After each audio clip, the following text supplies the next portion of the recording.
boleh yang macam demikian ya.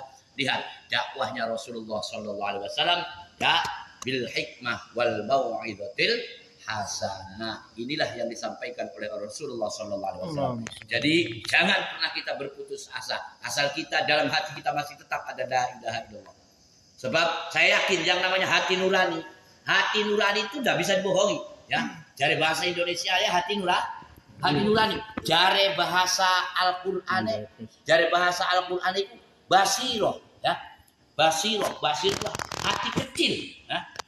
Atau dari bahasa tasumpe qalbun yasir, hati kecil. Hati kecil itu tidak bisa dibohongi. Walaupun kamu berbuat maksiat, kamu berbuat dosa, hati kamu saya yakin bertentangan. Betul? Ketika kamu berbuat dosa, ketika kamu nyewoti rabi, ketika kamu nyewoti anak, hati bertentangan. Ketika kamu meninggalkan sholat, hati tetap bertentangan. Ya Allah, iya ya kita ki mengkenen kisal. Salah, lalu itulah namanya hati nurani atau qalbun yasir, tidak bisa dibohongi. Nah, disitulah letaknya la ilaha illallah. Maka selama nuraninya masih ada la ilaha illallah, maka jaminan dari Allah Subhanahu wa taala. Seberapa besar pun dosa kamu, seberapa banyak pun dosa kamu, seberapa lebar pun dosa kamu, seberapa banyaknya amalan-amalan dosa kamu yang telah kamu lakukan. Tapi ingat, jangan pernah putus asa bahwasanya maghfirah Allah lebih luas daripada segala-galanya. Amin ya rabbal alamin. Jadi kita nggak boleh putus asa. Ayo kita mampunya apa? Ya, mampunya apa? Karena kita sudah datang ke masjid saja, itu sudah merupakan nikmat dari Allah Subhanahu wa taala. Bisa hadir di masjid mawon wis nikmat saking Allah. Bagian nah kurang nikmatin di ben tekan masjid kopi di boleh leras masya Allah, kurang nikmatnya lebih mana dari mana ya? Coba mereka berapa banyak orang yang badannya sehat, duitnya pirang-pirang, fisiknya mampu, tapi tidak mampu untuk melangkahkan kakinya menuju masjid, tidak mampu melangkahkan kakinya untuk menuju pengajian. Subhanallah. Jadi ini merupakan nikmat dari Allah Subhanahu wa taala. Wajib kita syukuri ya Allah. Alhamdulillah. Kula sih pengen sugih Gusti. Siji jaluke ridhomu ya Allah. Ridhoe Gusti Allah. Jadi wong melarat di bapak asal Gusti Allah ridho. Melarat diridhoe Gusti Allah dibakal susah. Laras. Nah, dan bakal sudahlah. Ya, mari kita kembali. Pikiran dilipat. Ya itulah setan. Nah, itu arahnya setan. Wasnam ada wasnane kan berbahaya. Nah, ya, jadi kita harus benar-benar selalu kita tanamkan dalam hati nurani kita ya.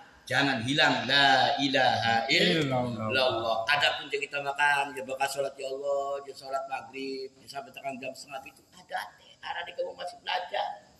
Wong Indonesia wajar baik. Kok dia kayak kiai sholat itu langsung Allahu Akbar langsung wudu. Ngelak-ngelak. Kok kayak Kang Rohim waya duhur kudu anak masih repot waya duhur masih jegas. Dan itu biasa semate mau. Insya Allah mancal terus. Jejak terus.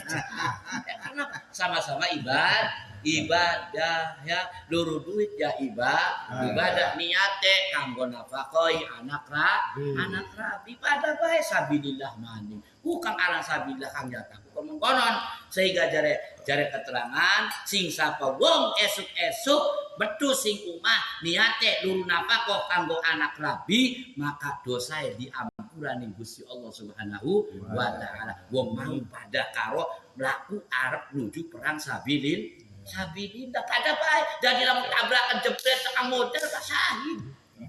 Berarti hari-hari menggawe ini umah sing jahit umah. Ya bismillah nyawa itu niat isun ya. Nah niat isun luru nafkah. Duduk umah. Zaman sekarang itu banyak. Jadi itu. Esok turu gak apa-apa. Karena apa? Karena sore menggawe tekan bengi. Bengi metu. Beli apa? Bengi metu. Anak kan wong gawe bengi ya enggak masalah. Udah kembali lagi. Yang hadis yang selanjutnya Yang selanjutnya la ilaha illallah.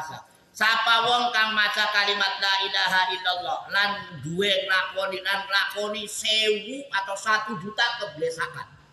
Wong ku ngucap kalimat la ilaha illallah tapi nglakoni dosa sampai 1000 dosa. 1000 dosa, ya. Ana wong wadon ya dulit. Comot. Masya Allah, ya. Masya Allah, senengnya, ya. Banyak dosanya. Tapi mereka baca la ilaha illallah. Inna asa lamun urip sopoman, ya.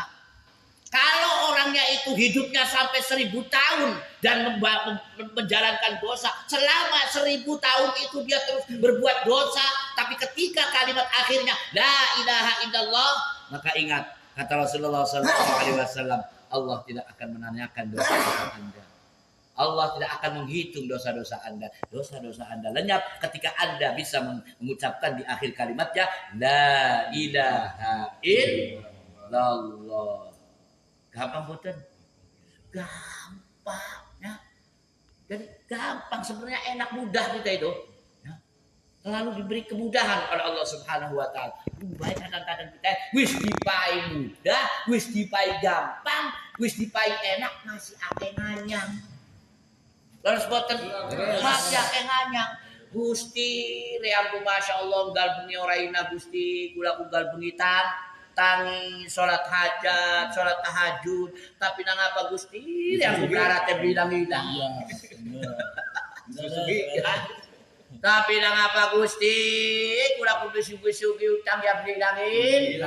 Bilang-bilang, Masya Allah. Nah itu tuh adalah godaan supaya menggonjang-ganjingkan hati kita supaya lari kepada Allah Subhanahu wa taala. Padahal ingat kata hadis Rasulullah SAW, siapa orang yang selalu berdoa dan belum diijabahi oleh Allah Subhanahu wa taala, dia selalu bersabar, ya, bersabar dengan keadaannya, maka pahalanya sangat besar sekali. Subhanallah.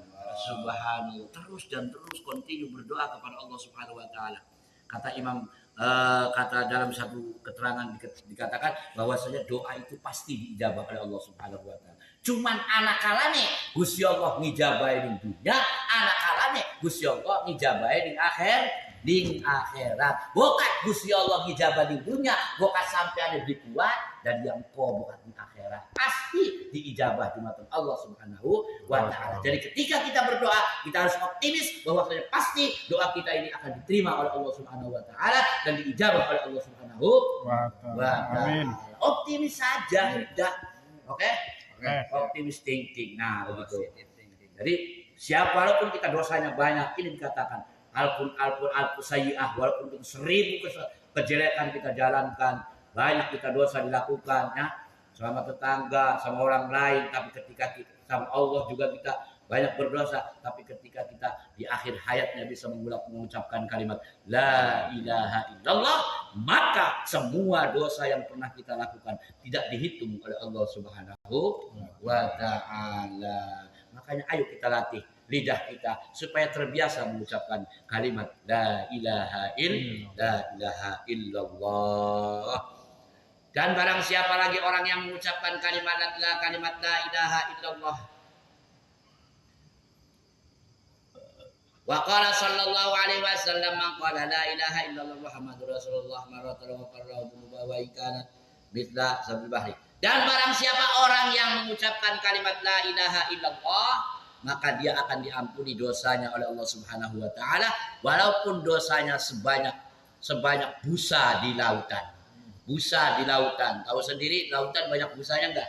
Kalau lagi ada ombaknya banyak busanya. Maka walaupun dosa kita sebanyak itu, maka tetap akan diampuni oleh Allah Subhanahu wa taala, ya. Itulah terus barang siapa orang yang lewat di dalam di arena makbar.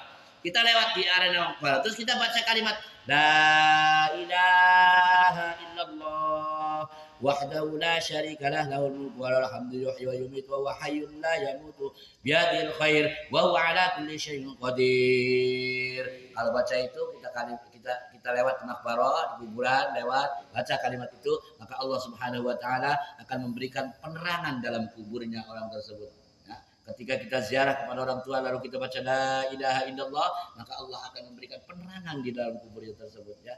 Dalam makbar dalam alam kuburnya. Jadi mungkin kubur kudu di jero lemah ada alamnya tersendiri yang di dalam tanah itu hanya jasadnya. Ruhnya ada di alam kubur, alam barzah ya. Jadi beda alamnya. Nah itu akan diberi penerangan oleh Allah Subhanahu wa taala atas doa-doa atau kalimat-kalimat thayyibah yang kita sampaikan, yang kita khususkan untuk orang tua kita. Bagaimana? Bisa enggak? Bisa. Umpama kita bismillahirrahmanirrahim. Nawaitu niat saya mau wirid, niat saya mau baca surat Yasin, pahalanya untuk dilimpahkan untuk orang tua kami. Itu bagus, enggak apa-apa. Ya. Namanya idaus thawab itu masyhur ulama mengatakan nyampe. Seperti kita juga idaus thawab itu bukan berbentuk bacaan saja. Berbentuk sedekah juga sama. Gak apa-apa. Mama kita mau sedekah.